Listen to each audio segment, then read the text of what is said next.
माधो सिंह, तहसीलदार सिंह जैसे खूंखार डाकुओं को आत्मसमर्पण करा करके विश्व इतिहास में एक उत्कृष्ट उदाहरण प्रस्तुत किया, दृष्टांत प्रस्तुत किया कि प्यार से, राग से, अनुनय से, विनय से, अनुराग से हम असाधारण कृत्य को भी साधारण करते हुए असंभव को भी संभव कर दिखा सकते हैं। ऐसे हमारे भाई जी ने, खासकर मैं यूनिवर्सिटी में हूं, शिक्षालय में हूं, हमारे विद्यार्थी सामने हैं, जिस देश में कोस कोस पर पानी बदले 4 कोस पर वाणी, ये कहावत हो, जहां central institute of Indian languages Mysore कहता हो कि 1652 मातृभाषाएं हैं, जहां श्रीलंका में अभी सिंहली और तमिल के बीच युद्ध हुआ भाषा को लेकर के, पाकिस्तान हमारा टूटा भाषा को लेकर के, ऐसे 22 भाषाएं जिस देश के संविधान में हो, उस देश में हम क्या करें? तो भाषाई समरसता लाने का शिविरों के माध्यम से प्रयास करने वाले व्यक्तित्व का नाम डॉक्टर एस.एन. सुब्बा राव है।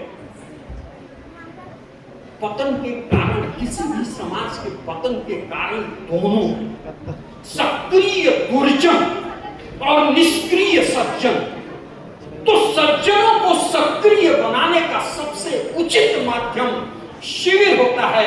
ये भाई जी की परिकल्पना थी, इसलिए युवा शिविर अंडमान से लेके लक्षद्वीप और तवांग से लेके हमारे गुजरात और पूरे देश में वो करते रहे, जिससे कि सद्भावना की गंगा पूरे देश में जन जन तक पहुंचे। और इसी आवाज को लेके, इसी उद्देश्य को लेके, इसी विचार को लेके, इसी धारणा को लेके, इसी लक्ष्य को लेके, इसी मिशन को लेकर के युवा शिविर आयोजित करते रहे। और भद्रक उड़ीसा में 7 लोगों के शिविर से लेकर के केवड़िया में 23,500 तक युवाओं का शिविर किया। लेकिन केवड़िया में हमारे कई संगठन लगे हुए थे, लेकिन राष्ट्रीय युवा योजना ने अकेले सुल्तानपुर लोधी बाबा जी के यहाँ हम लोगों ने 5,500 बच्चों का शिविर किया था, गुरुदेव नानक देव के 550वें वर्ष के उपलक्ष्य में। ऐसे सुब्बा राव जी भाषा को लेकर के कितने चिंतित रहते थे कि आपस में भाषा को लेकर के लड़ाई न हो, यह देश एक बना रहे। इसीलिए हमारे शिविर का एक कार्यक्रम भाषा शिक्षण का 1 घंटे का होता है, जिसमें कोई गुरु शिष्य नहीं होता है और सभी एक दूसरे की भाषा सीखने के लिए लालायित रहते हैं। यह देश, आप सोचिए, कल्पना कीजिए, पूरी दुनिया में 11 भाषा, 11 धर्म हैं, केवल भारत में 8 धर्म हैं। 4 धर्म तो यही पैदा हुए। ऐसे देश में धर्म के आधार पर अगर अलग अलग बिखराव हो तो क्या होगा इस देश में? इसलिए उन्होंने शुरू से अंत तक हम धर्म के आधार पर न लड़े, हम मजहब के आधार पर न लड़े, मजहबों का एक साथ रहना ही हमारे देश की खूबसूरती है। ये भिन्नता ही हमारी अभिन्नता है और अभिन्नता ही हमारी विशिष्टता है।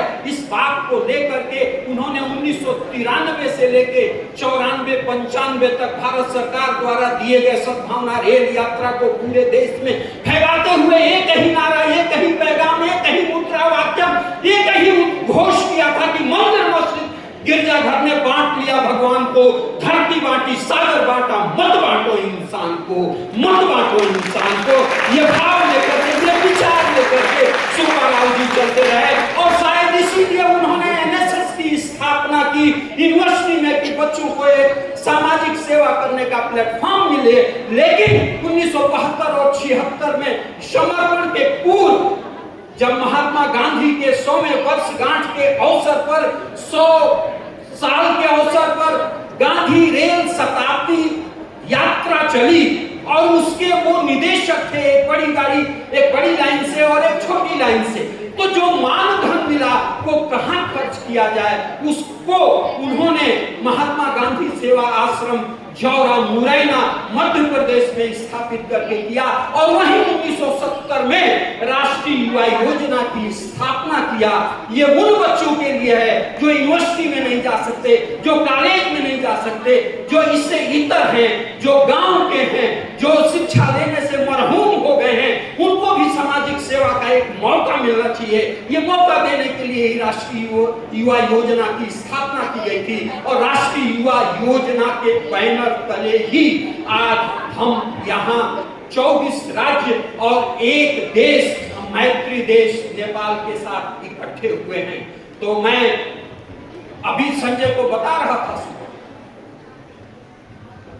कि जब रामकृष्ण परमहंस की ने शरीर त्यागा तो उनके 12 शिष्य बाबूराम घोष जो बाद में स्वामी प्रेमानंद बने, उनके गांव आठपुर बंगाल में गए।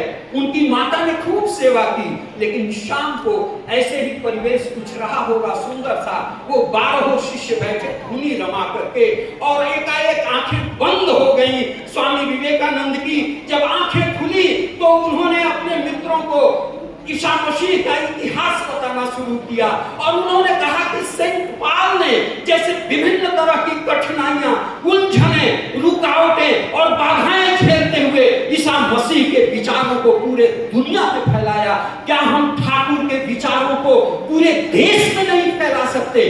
फैलाएंगे। और संयोग से उस दिन 25 दिसंबर था।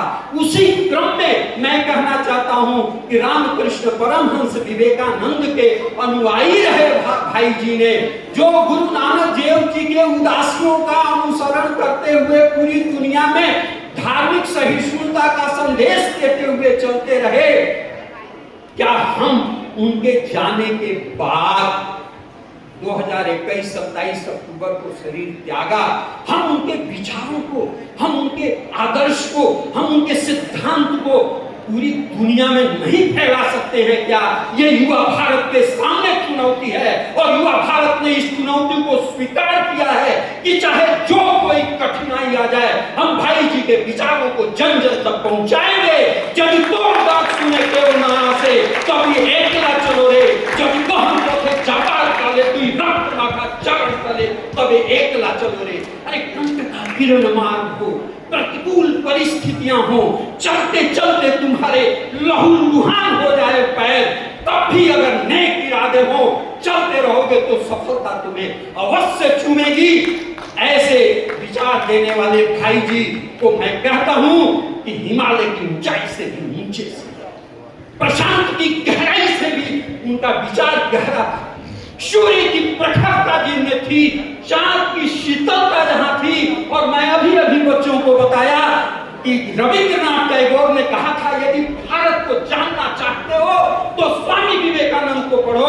मैं कहता हूं इस युवा भारत के सामने कि अगर भारत को असली अर्थों में समझना चाहते हो तो सुब्बाराव जी को पढ़ो, सुब्बाराव जी को जानो, सुब्बाराव जी के क्रियाकलापों से अपने आप का साक्षात्कार करो।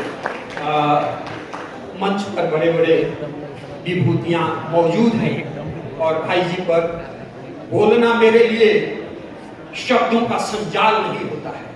ये मेरे लिए अरदास होता है, ये मेरे लिए इबादत होती है, ये मेरे लिए पूजा होती है, ये मेरे लिए अर्चना होती है, ये मेरे लिए गुरु के सामने मत्था टेकने जैसा होता है। इसलिए मैं नियंत्रण नहीं कर पाता हूँ। समय की सीमा को ध्यान में रखते हुए पुनः एक बार आपका वंदन करते हुए अपने वाणी को